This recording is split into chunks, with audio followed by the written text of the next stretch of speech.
Welcome back to the NSHSS Scholars Connect podcast. As Mental Health Awareness Month comes to a close, we wanted to focus today's episode on what we know many students need, but don't always know how to ask for. If you ever felt overwhelmed, not quite like yourself, or you're worried about a friend and don't know what to do next, this conversation is for you. We're joined by Piper Coffey, VP of Adolescent Clinical Services at Skyland Trail, to talk about how to recognize when something is off, what steps to take next, and how to support someone without taking it on all alone. If you ever thought, I'm not okay, now what? You're in the right place. Let's get started. Hello, Piper. Thank you so much for joining us on the NSHSS Scholars Connect podcast. How are you doing today? I'm doing well. Thanks for having me. It's great to be here. Hey, well, first, tell us a little bit about yourself and then also about Skyland Trail. Sure. So again, my name is Piper Coffey, and I'm a licensed clinical social worker. I've been doing this for a long time, so definitely over 20 years. Always known I wanted to work with children and adolescents in some form or fashion, and fell into social work by happenstance and been doing it ever since. And then I've been with Skyland Trail for the last 5.5 years. And if you're not familiar with them, they're a local facility agency. And we just turned 37 years old or young this past Friday, May 1st. So we're really excited about that. And if you're not familiar with them, they first started out as working with young adults with schizophrenia. And slowly but surely, with all the board members and community support, recognized the need for improved or increased services for mental health with young adults. And so currently working with all ages, including teens, with those with depressive symptoms, anxiety, psychosis, substance misuse, substance abuse, suicidality, self-harm. So a variety of mental health challenges. And we do that both in a residential standpoint and also in a partial hospitalization program, PHP for short, and then an intensive outpatient program, IOP also for short. If you're not familiar with mental health, we love to use acronyms. I said this before our interview started, but I just want to thank you for all of the work that you're doing. And especially when it comes to young people and mental health, I think it's very important that they start to recognize the earlier signs of it. Well, we all should be recognizing, but I would like to know, what are the common signs that a student might be struggling with mental health right now when they're young? How can they recognize it, especially when they don't realize that it's maybe a form of mental health? Great question, because we get this question quite a bit. Well, what's the difference between average adolescent behavior as to warning signs, or when should we be a little bit more concerned? Good rule of thumb, if it's something that is totally different than what you've seen normally, it could be a significant change in eating patterns, sleeping patterns, changes in hygiene, self-care. Yes, adolescents don't like to take showers, they don't like to change their clothes. That's something. And if we're talking, now we're gone 2 weeks, or now we're starting to have a real noticeable difference, and other people are noticing. It's not just you and the family. It's now like neighbors and relatives and school teachers and friends. Like, gosh, this is really different from what Piper used to do. So again, we're talking significant. In addition, you want to look for loss of interest, maybe some increased isolation, communication changes. I know texting and maybe Instagramming and all those type of things might be the way we're actually communicating. If they're not instantly responding like they used to, or always online and liking and disliking or posting, that's different. That's when you're like, this is so not normal for them. And we all know when that happens. We all notice that when, Sarah is not posted as much, or she hasn't been online for a while. We're like, well, where is Sarah? I haven't talked to her in a while. Has anybody talked to her in a while? So those are the kind of things that really start to get your spidey sense going. Maybe talk about some red flags. In addition, have they started engaging in behaviors that, again, totally not normal or out of the norm, because normal is such an odd little word sometimes, that they would have never done, such as, John would never drive really drunk and fast, never do that. But now he's bragging about it. We're like, wait a minute, what's happened to John? Or John starts hanging out with different friends and therefore starting to act different. So increase in risky behavior, increase in substance use, maybe even you notice some self-harm.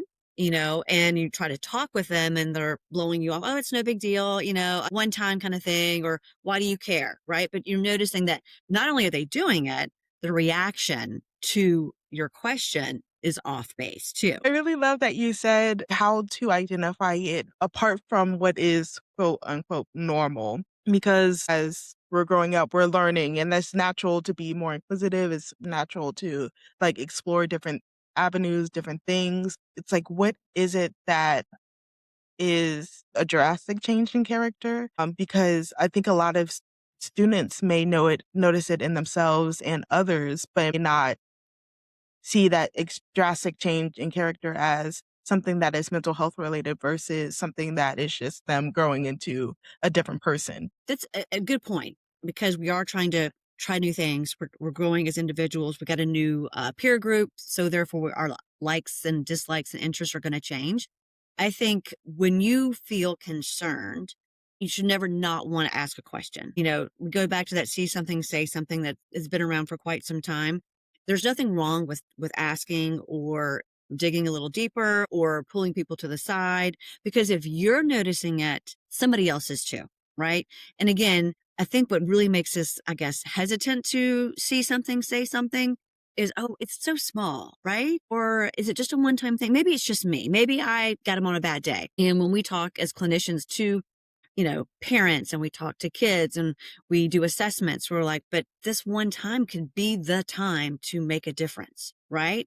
Because when we hear horrible things are happening and I never knew them like that, or they're always such a quiet person or this, but then you really start to think about it like, oh my gosh, they stopped sleeping or they slept too much. Or I remember this time when they failed, this really big exam and they used to be able to bounce back very easily or pretty quickly. And they got down on themselves for several weeks, but they bounced back up. That several weeks really stuck out because unfortunately the next time it may not be several weeks. It might be several months when they bounce back.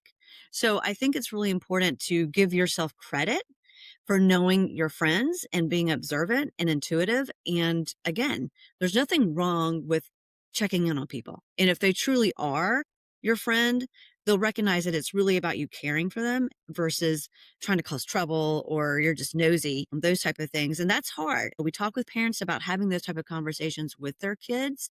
Like, how do you prep your kid to have that conversation, which is really important, especially in this day and age when things are moving so quickly, so much exposure to so much information at all at one time that we have to almost kind of practice being in those situations to allow ourselves to feel comfortable to do it. I completely agree.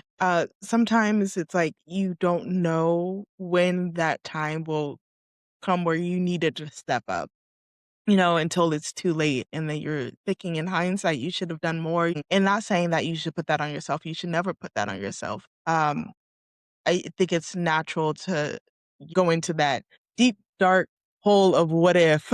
um, Absolutely. yes. And that's in anything that you do, but especially something that's so deep and that's kind of hard to navigate if you don't have the right tools to do it. Yeah. And who knows if we really ever have the right tools? Sometimes in life, it is really just kind of putting yourself out there, exploring. Didn't work. Okay. What did we learn? Let's try it again with what we learned. We keep doing it. That's really, I guess, what life is all about. But again, you don't want to set yourself up to have regret or I wish I had said that. Oh, I wish I didn't say that. Or, again, I think by parents and families and teachers coming together to really just kind of practice having these conversations and putting it out there is so important. Way back when everybody thought that by talking about suicide would lead to people killing themselves. So there's a lot of data out there that says that's absolutely not true. We finally have believed that. Yes, I get it. Same thing with see something, say something, and learning how to ask, are you okay? I'm worried about you. I have noticed da da da da da da da, right? And I think it's really helpful to learn some verbiage.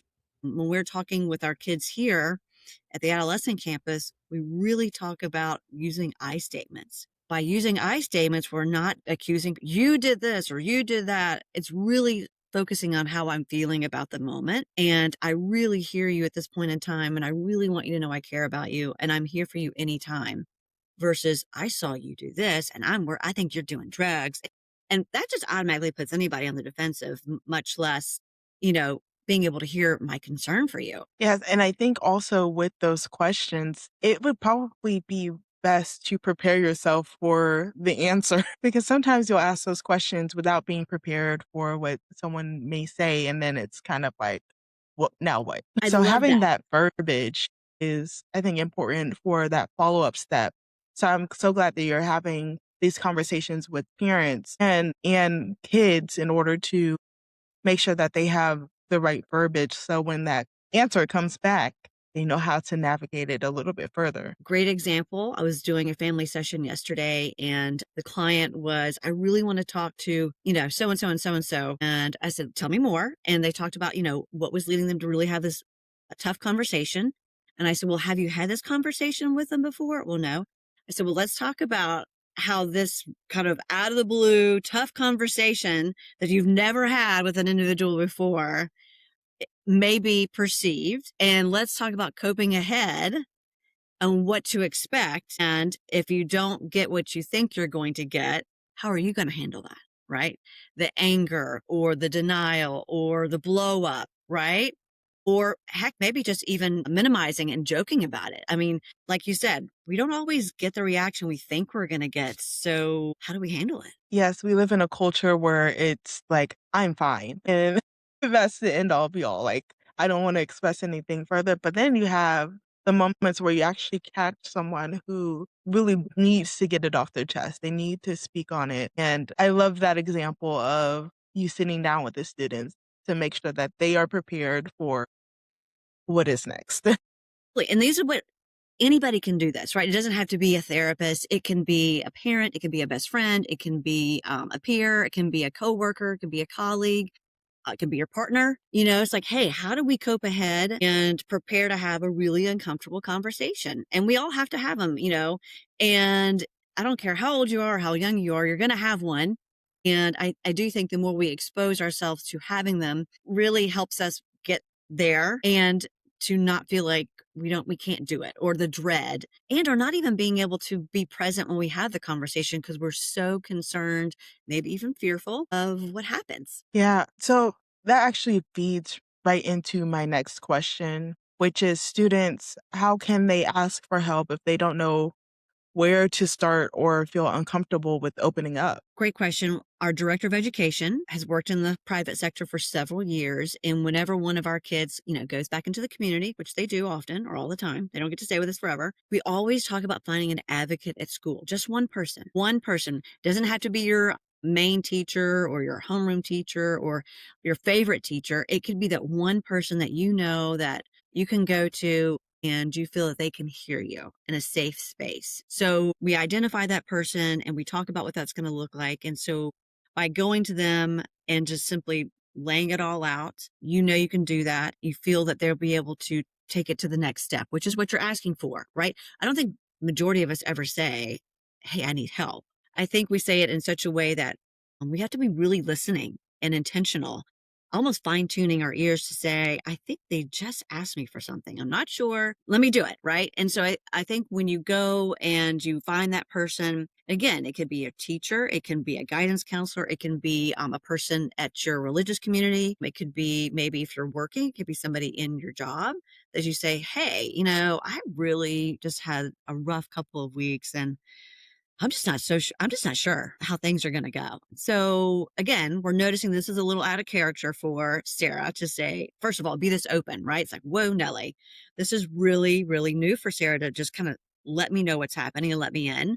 And the important thing is we always talk about follow-up questions, always talk about the question and, don't do a yes or no. And then always express empathy and make sure you validate them. Gosh, I hear that you've really not been feeling well, so tell me how that's working for you. What can I do for you? I really appreciate you coming to me right now and letting me know I want to help you. What can I do? And if they don't like, I don't know. It's like, okay, you know what? Let's do this. Let's go to guidance counselor. Let's go to your mom or let's go to my mom, right? Sometimes it's easier to go to our friends' moms and parents and just kind of let them handle it. And I tell parents and I tell students all the time, parents are there for a reason. And sometimes being the bad guy is their sole purpose. By setting those limits or making you stay home or saying no, put it on mom and dad, right? It's like, oh, my mom, she said, no, I can't go. Sorry. they got your back, right? I mean, versus you having to really make up something and get caught in and not such a true story, or just really the left holding the bag, like, oh man, I don't know what to say. Then you get put in a bad position. I got to go. So again, validating them, follow up those questions, find that person and let them help you. So it's, I think what struggles some parents, and we all go through this, we want to fix everything. Right? Listening is different than hearing. Hearing is, yeah, I heard you. Okay, got it. Yep, yep, yep, yep. You're going to be home. You're going to get pizza. Got it. Okay. Listening means I'm sitting down, I'm intentional, I'm focusing, and I'm not thinking about my next question. I'm not thinking about my next thing I have to do, laundry or what have you. So by just giving someone that minute amount of listening and intentionality can make a world of difference.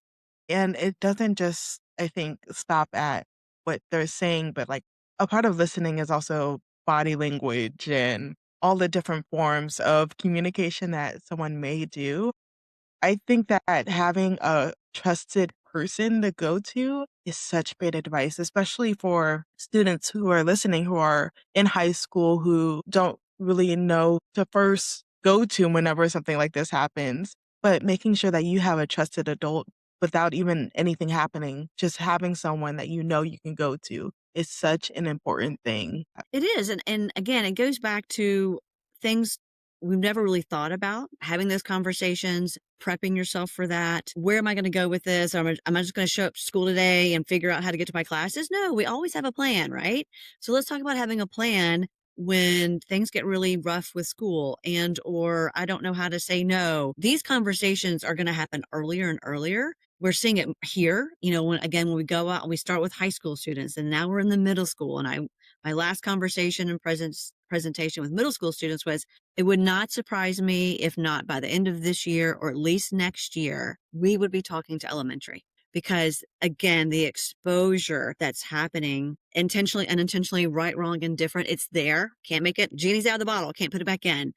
I think by preparing yourself as an adult, as a caring adult, a parent, a relative, whomever, a caregiver, by having those conversations, and you might think, they're not listening to me, but we all know that they are. They're just not going to give that up right now. And Yeah. by not saying, are you listening to me? Just simply having the conversation, saying it several times can go a long way. They're always like, well, how do I start a conversation with my kid? Or when do I have these conversations? I said, you have them whenever you can get them, right? They get in the car. They don't want to talk to you because guess what? They just had 8 hours of intense peer interaction, navigating social situations. Then I've actually got to find a part of my brain to do schoolwork. And then what am I going to do next? They're probably sleep deprived. They're probably hungry. They may also be doing extracurricular. So, the day is really long for kids now. So anytime you can find an opportunity just to simply say, hey, I hope things are going well. I'm here if you need me. I'd love to talk more about that. And intentionally making time. I always say, let's create some rituals. Let's create some traditions. How many times are you having family dinner? How many times are you walking the dog together? Or when you take so-and-so to practice, are you spending time with the other kid? So while the first child is at practice, you can sit there and have a conversation with the other one. Are we really limiting some screen times? And then again, I also tell parents and co-parents and caregivers, if you don't have an answer when they come to you, like, can I go out right now? It's like, say, hey, if you need an answer right now without allowing me the opportunity to talk it over with my partner, the answer is no. So as a parent, again, we're wanting to plan. We want to show up. We want to be there. So when you're ready, or when that question comes out, like, oh, can I go over to Johnny's house? It's really great. We got to answer right now. If you don't feel comfortable, your go-to, your prep line is also, hey, if I can't talk to your dad, your mom, blah, blah, blah. At this point in time, the answer is no. So if you really want to go and you're going to allow me the opportunity to look into this and have a conversation, I'd love to have that conversation. Unfortunately, if that's not the availability at this point in time, then the answer is going to have to be no. Same thing. So we're prepping ourselves as a parent and we're prepping our kids for those conversations too. So it's a two-way street in terms of intentionality, plan ahead, cope ahead type thing. I think it's very much needed, especially when it comes to parent-kid interaction. You have to plan for those conversations or else you won't, one, be prepared for it. And then Yeah. also you won't give you won't make time for those conversations because nowadays we're on go, go, go. Everything is a go, go, go. You don't stay still enough. So planning, I love that you said that. Making sure that parents are intentional, even teachers, if you're listening, being intentional, and students also being intentional. You have these parents, you have teachers that you can go to. So just making sure that you identify one that you trust and that you feel safe with is important to do right now. So going into, we talked about what students should do if they feel like they want to talk about something and they don't know where to start. What are some signs that maybe a friend is struggling? They're in school right now. There's a lot of interaction with their peers, so they may notice that a friend is struggling, even if they're not saying it directly. So what is the line between being like a supportive friend and realizing you need to involve an adult, especially with someone else? Yeah, I think when you see that significant change, and you may have even had a couple of attempts at a very general conversation to do a check in and see how you're doing, and it's not sitting with you in terms of the response is not congruent, it's not jiving, it's not linear, it's like all, from not A to B to C, it's from A to Z. You're like, what just happened here? That's not what I asked. And then they take off and you don't feel like you can go to them. I think then that's when you can go to your parent or your trusted adult. And also, I'm sure I've heard, not always, that there's probably some programs within your school that talk about see something, say something, that you can contact so and so and contact this line or contact that line. But if you are concerned about your friend because they have been significantly different in their isolation, their socialization, grades are dropping, skipping school, you've noticed a change in their daily habits. They might have been, the best dressed and now they're not the best dressed. And they have really kind of dropped off in terms of all things that and or just kind of not coming to school as often or sneaking out. And you're picking this up maybe truly because they're telling you, or other people are like whispering or like, hey, have you heard, Sarah has really been not coming to school or skipping class, and you don't feel like you can go straight to Sarah, I would definitely reach out to your nearest teacher, guidance counselor, principal, and your parent. Always tell your parent and whoever that might be, because I think you need that support at home as well. It's one thing to go and tell someone something and they say, hey, we got this. We hear you. Thank you so much. However, you're not sitting with us, and you're like, what if nothing happens? Or what if they tell her that it was me and she yells at me or she talks to my friend, or then of course the whole, social media cyberbullying occurs. Oh, don't be friends with so and so because she's a narc. That's going to happen. And what do you do? So always go to your person. It may not be about you per se, but you shouldn't have to sit with it by yourself. You shouldn't have to figure it out and have all these questions and just kind of like, I hope it works out. Those people are for you as well. And again, I'm not saying you're having mental health issues, but you are going through something really hard because you're caring.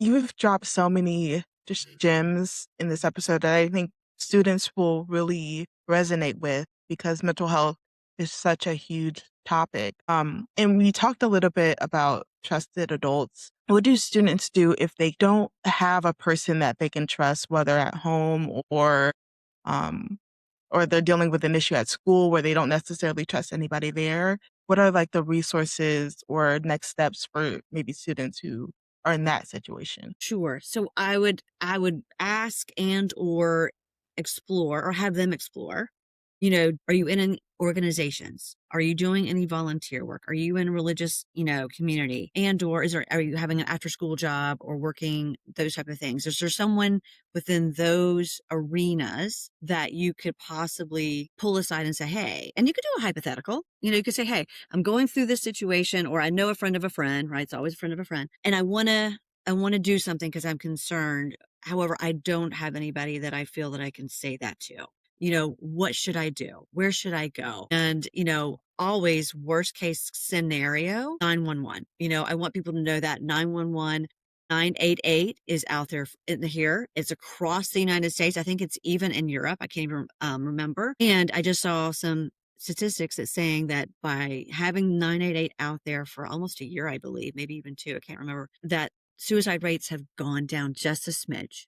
just a smidge, which for us is really important because we were on such an upward trend with suicide amongst young people. And so by even having the smallest tool to make the smallest dent just means we're on the right path. So 988, call them, tell them what you're experiencing. 911, in terms of, there are welfare checks that you can call on folks if you're concerned. Like, hey, my friend came to school today and they said this, but I wasn't sure who to call, right? And if you're in the state of Georgia, 511 also is a more local response that can contact mental health services right away. It says, hey, my friend is at, 111 Smith Street, and I think there's something going on. And so there's definitely a lot of resources and a lot of good toll-free numbers that we could share and plaster and put out there for everyone if that's something you would like to have out there for everybody, just in case you don't have that opportunity to go to someone, and or it just may not be the most comfortable for you. Or you feel like, I'm at this level, I'm very concerned.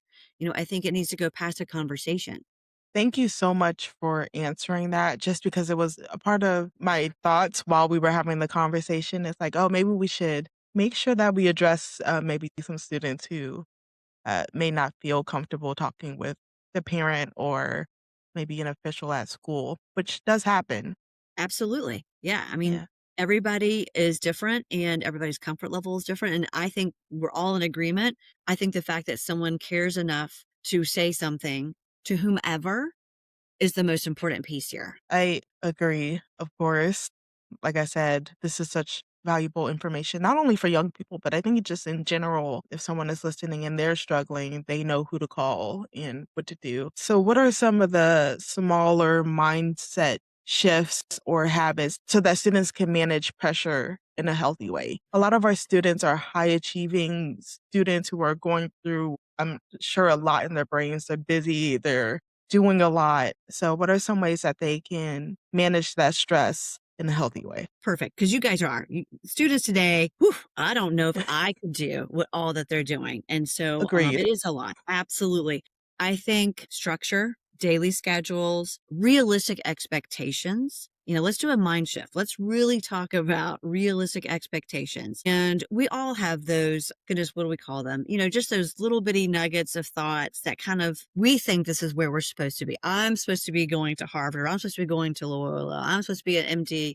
And have we really asked that question? Have we really challenged that thought? Right? Have we really had a conversation? Have we really heard mom and dad say, you have to be a straight A student. I need you to get in for full ride, et cetera, et cetera. I don't know. I'm sure there's out there, but until we check the facts, I think we need to find out. We had a conversation with the Chambly nonprofit board here, I think it was last year, and a lot of people opened up about the pressure students are under. And they even were able to see it within their own family. This one man, I think it's his niece, she didn't get into, oh my gosh, some really high ranking school. I don't know what it was. And I was like, wow. But she got into this one. They're just as awesome. But from whatever her thought process, she's like, no, they're going to be disappointed. Oh, it's like, but who said that? Is that you putting it on yourself? And have you really had that conversation? Oh, and then I also, when I talk to parents, how many times do you guys say, I just want you to be happy? Happy is a big word, right? Let's really talk about what we mean by happy, because I'm going to be just totally taking everything out of that and turning it around, twisting it around, and making it into something that could be completely unrelated and assuming. We all know what happens when you assume. So let's talk about really having conversations, checking the facts, asking those questions, and setting aside some time for you, which doesn't have, you're not doing all the volunteer work. You're not taking the extracurriculars. You're not doing the APs. You're not filling out applications, because that can last forever, right? How are we going to balance ourselves? So again, take a look at your schedule, check your facts, challenge your beliefs. Are you really on the same page as everybody else, that you are thinking, I have to be the best person in the room, and whatever, discipline it is. I think also work on your communication style. A lot of us get so busy, and it's really not, we're not even communicating. It's the same thing about listening and hearing. Are we talking at someone? Or are we talking with them? So parents out there, you got these great kids, take some time to sit with them and just chit chat. Let's just talk about what's going on. Hey, you don't need to take 3 AP classes. I'm totally down with you not doing that. Well, I can't get into blah, blah, blah. Okay, well, blah, blah, blah is fine. So is blah, blah, blah, blah, blah, right? I mean, I think obviously there's a lot of people who have certain places you got to go.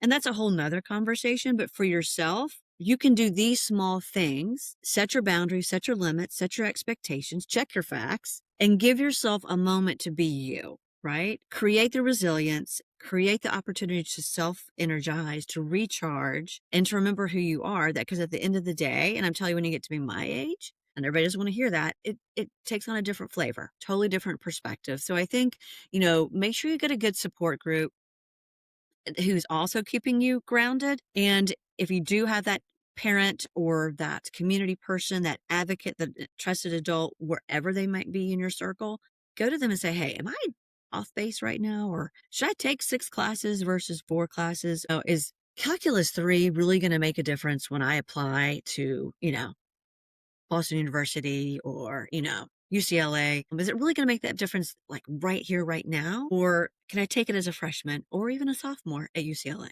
So I think, by being able to have some people around you to help normalize you, normalize the experience, normalize your thoughts, and also just having the ability to set some time aside for yourself.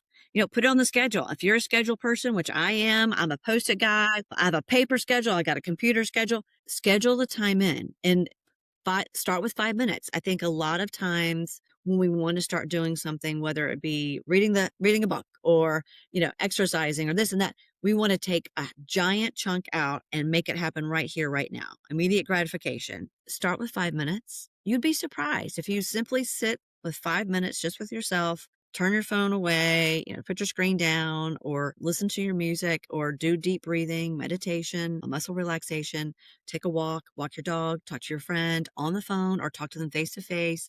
I think you'll be able to say that felt really good. And you'll slowly increase those moments to where it now can just naturally fit into your schedule. It no longer feels like a burden. Yeah, I think you hit on something that I think a lot of our students feel the pressure from family, from expectations of what they need to be doing next, when in reality, there's a lot of people who aren't even in the fields that they studied, who may travel somewhere and be like, this is actually where I want to be, because the world is huge and the possibilities are endless. So putting yourself in a box of I need to do this can be very stressful. Mm-hmm. It could cause a lot of anxiety. It could cause a lot of, uh, there's like good pressure and not so good pressure where you can either turn into a diamond or be crushed. So I do think that you hit on something that is very important for families, not only just the students, but the parents. And like, how much pressure are you putting on yourself? And we live in a world where we're always showing the best parts on social media. And then we also have this influx of, and maybe we'll talk about this in the last question, but we have an influx of self-diagnosis on social media where Whoa, that's a whole nother, yes. that's another topic. It truly is. And that trends. It's trending. Like 2.5 years ago, it was dissociative identity disorder. Then we move into, I have Tourette's, and then it could be, I've got autism or neurodivergent.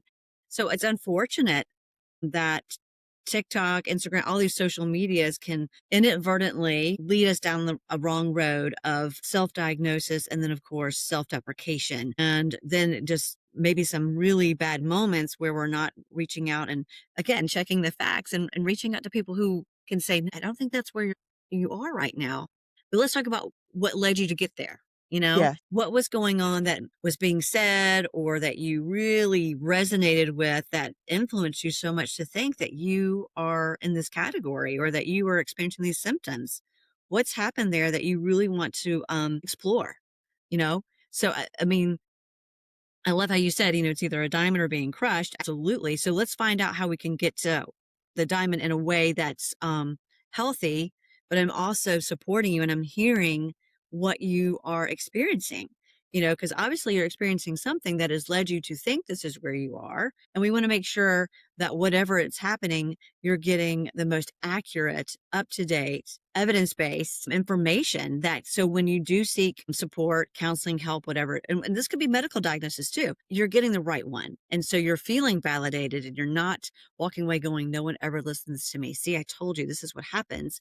And we all know we've experienced, unfortunately, we didn't have an all great experience, whether it be with mental health or a school teacher or a medical doctor. And you walk away going, see, they don't ever listen. So I'm just going to keep digging on WebMD or TikTok or what have you. And you're like, gosh, dog it. Now I think I've got whatever. And so we have to really encourage ourselves and encourage our friends and our support people to say, let's keep trying. Don't give up now. Let's keep pushing. Let's read the data. Let's read the research. Let's find out where we need to go to find that and to validate you. And it may not be, again, what you expect it's going to be. It may not be diabetes. It may not be Tourette's. It could be something else. And again, that doesn't make any less. You're not any less than. It just makes you, this is who you are, and this is what we're working with, and let's figure out how to work with it. Yes, like what is the root cause of why you may look at a video and be like, that sounds like me. Right. So I must have that, which it could just be someone just talking and not actually putting the correct diagnosis with the symptoms. You just don't know. They're just a random person on the internet. So identifying why you feel that way, where it's like, this is me, and going to a professional. We had WebMD for the longest time, but now we have the video version of WebMD. I think TikTok is the video version. Yeah, you're so right. And it's true. I mean, and because of just the growth of the internet, and now we have AI, which is another thing that we need to be mindful of. Again, your output is only as good as your input. So if you can only know 1, 2, 3 things, then you're going to only get what those 1, 2, 3 things could be. And if you're off the mark by just a little bit, you're going to get a lot of different information. So again, going to the professionals, seeking evidence-based, data-driven information as opposed to self-diagnosing, watching your videos, listening to other people on the video, the YouTubes, things like that, and saying, that's so me. That's me. I know that. That's me. I got it. Right. I got that. I need to go and I get that. I'll be fine. Then I'll take a couple of vitamins, or I'll take some supplements, or I'll now do this in my life. And then you're not sure why it hasn't changed anything. And that actually is a great segue into the last question, which is if every student listening could walk away just remembering one thing about their mental health, or maybe supporting someone who is struggling through a mental health crisis, what would that be? Wow, that's a tough one. Because like you said, there's so many things. I think first and foremost, you're not alone. There's someone out there who's experienced what you've gone through, and there's help, and don't give up. I mean, I think in that order, I really want people to, I think maybe in general, to summarize all that, I want you to feel validated. I want you to know that you count as a human and as a person in this world, no matter how bad it is in this moment. And always remember that, and you're not alone. And let's go find out that person who can support you in this moment right now. Let's go find them, because they're there. Well said and well summarized. Thank you so much for joining me today. I am so excited for our students to be able to listen to this episode, especially during Mental Health Awareness Month and throughout the year. So I just think it's a great touch point for our students to be able to check in with themselves and also get practical advice. So thank you so much. Well, Angelica, thank you for doing what you're doing. I think it's going to be a great opportunity for someone to simply take I'm going to use your word, few gems and nuggets, and pass it along. It's always about, pay it forward. So I look forward to that happening for someone. Thank you so much for joining us for this important conversation with Piper Coffee. If you take one thing away from today, let it be this. You don't have to handle everything on your own. Whether you're reaching out for yourself or supporting a friend, there are people who care and want to help. If you or someone you know needs immediate support, reach out to a trusted adult or contact the 988 Suicide and Crisis Lifeline. You can find additional resources and information on Skyland Trail down below in the show notes. And as always, we're glad you're here. Take care of yourself, and we'll see you next time on the NSHSS Scholars Connect podcast. Today's episode was brought to you by the National Society of High School Scholars. The intro and outro music was produced by NSHSS Student Ambassador Sage Leggett.